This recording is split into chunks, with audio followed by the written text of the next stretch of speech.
Assalamualaikum warahmatullahi wabarakatuh. Apa khabar semua? Baik, Alhamdulillah. Pada kali ini kita sambung lagi kelas pendidikan Islam kita. Okey, dan pada kali ini kita masuk bab adab. Bab adab, tajuk yang ketiga iaitu perkenankan doaku. Perkenankan doaku. Okey. Jom kita tengok apa maksud doa. Okey, tengok buku teks. Buku teks kita ni muka surat 128. 128. Okey. Apakah maksud doa? Okey, dan petak yang pertama ni ustaz dia tanya kepada anak-anak murid dia, apakah maksud doa? Apa maksud doa? Jadi, petak yang kedua tu apa dijawab? Doa bermaksud perbuatan hamba memohon sesuatu kepada Allah Subhanahu wa taala. Doa adalah perbuatan hamba. Hamba tu siapa? Kita lah. Kita memohon sesuatu kepada Allah Subhanahu wa ta'ala. Ya Allah, berilah aku kejayaan dalam peperiksaan. Ya Allah, ampuni dosa-dosaku. Segala permintaan kita kepada Allah Subhanahu wa ta'ala itu adalah doa. Kan? Doa. Baik.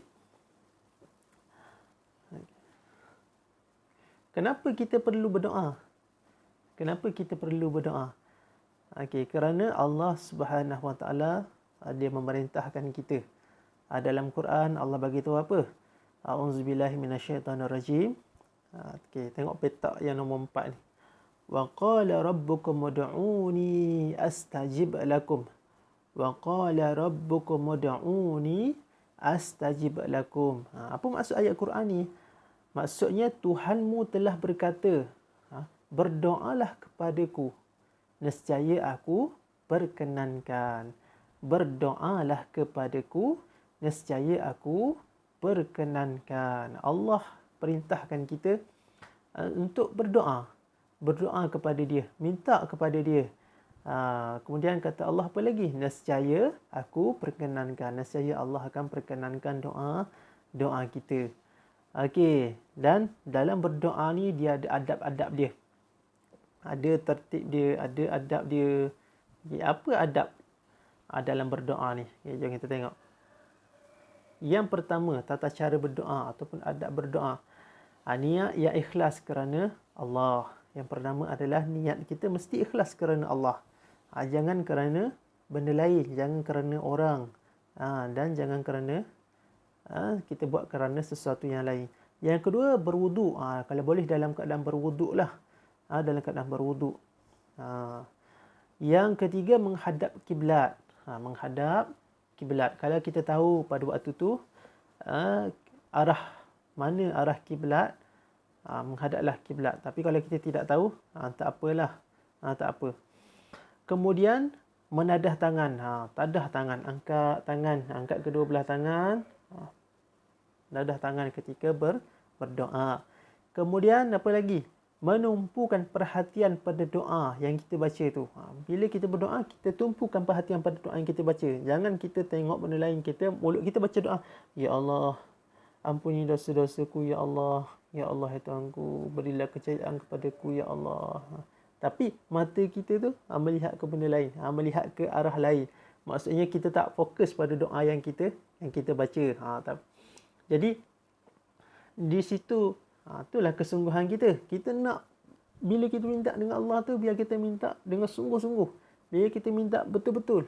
Sebab tak ada dah yang dapat tunaikan permintaan kita ni selain Allah. Jadi mintalah dengan sungguh-sungguh. Bila minta dengan sungguh-sungguh, doalah dengan betul-betul.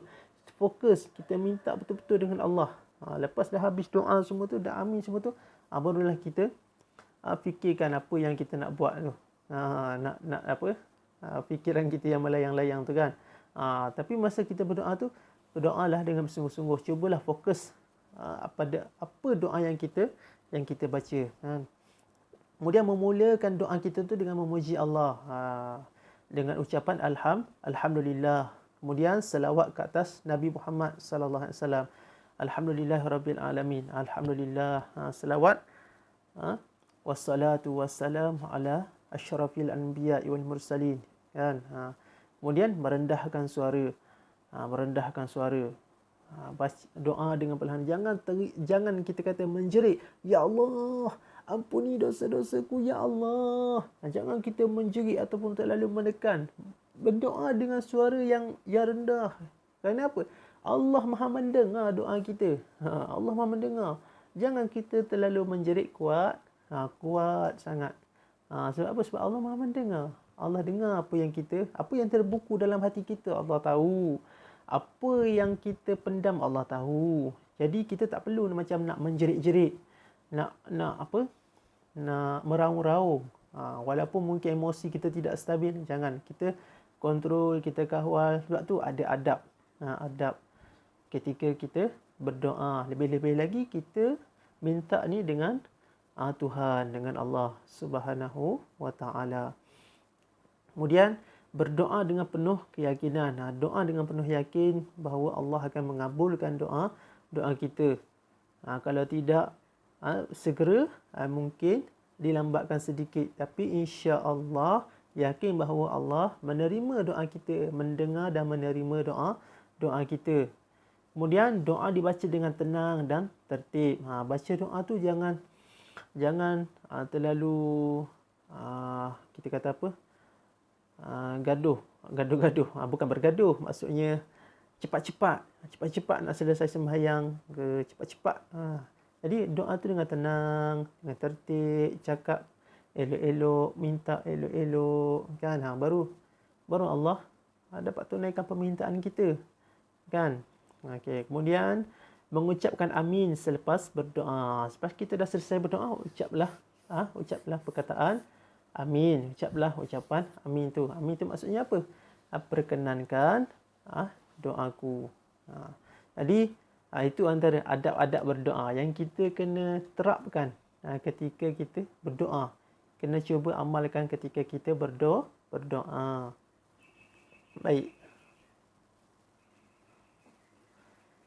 Kenapa penting sangat kita mengamalkan adab berdoa ni? Kenapa penting kita amalkan adab-adab berdoa tadi? Tak boleh ke kita berdoa ikut suka hati kita je? Tak boleh ke? Cuma kita tengok. Kenapa penting sangat? Pertamanya supaya Allah memperkenankan permintaan kita. Kita nak minta sesuatu bukan dengan orang ni. Bukan dengan ayah kita, bukan dengan cikgu kita, bukan dengan bos kita, kan? Tapi kita nak minta dengan Allah. Jadi kita nak Allah perkenankan doa kita, tapi kita minta dengan cara sambil lewa. Macam mana Allah nak perkenankan doa kita, kan? Jadi sebab tu kita kena berdoa dengan tertib, dengan beradab. Kemudian memupuk pribadi yang menjaga kebersihan dan kesucian diri. Kita dituntut menjaga kebersihan diri ketika berdoa. Ketika berdoa, pakaian kena bersih, tempat yang kita nak berdoa tu pun kena bersih lah. Kena bersih. Kemudian membentuk sikap berusaha dengan bersungguh-sungguh. Di samping berdoa, kita harus berusaha dan serta tidak lalai dan leka. Jadi di samping kita berdoa, Islam tidak mengajarkan kita berdoa semata-mata, tidak. Di samping berdoa, kita kena berusaha. Usaha saja pun tak boleh juga. Usaha dan doa. Doa tu adalah tawakal kita kepada Allah. Macam kita nak pandailah, nak berjaya dalam belajar, kan, dalam peperiksaan. Kamu datang sekolah. Kenapa datang sekolah?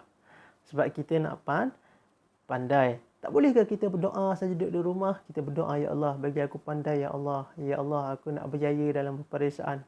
Boleh ke? Boleh, tapi kita pandai tak? Tak. Sebab apa? Sebab kita tak berusaha. Tak berusaha. Tapi kalau kita belajar saja, tak berdoa, tak minta dengan Allah, pun tak boleh juga. Sebab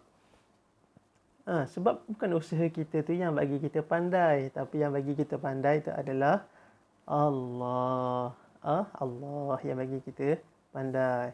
Jadi kita hendaklah juga berusaha bersungguh-sungguh dan kita berdoa pun bersungguh-sungguh supaya Allah memakbulkan permintaan kita dan menerima amalan kita, kan? Jadi inilah antara kepentingan adab berdoa yang perlu kita amalkan dalam hidup kita. Alhamdulillah, setakat ini dahulu pelajaran kita untuk kali ini. InsyaAllah kita jumpa lagi pada kelas yang akan datang. Sekian. Assalamualaikum warahmatullahi wabarakatuh.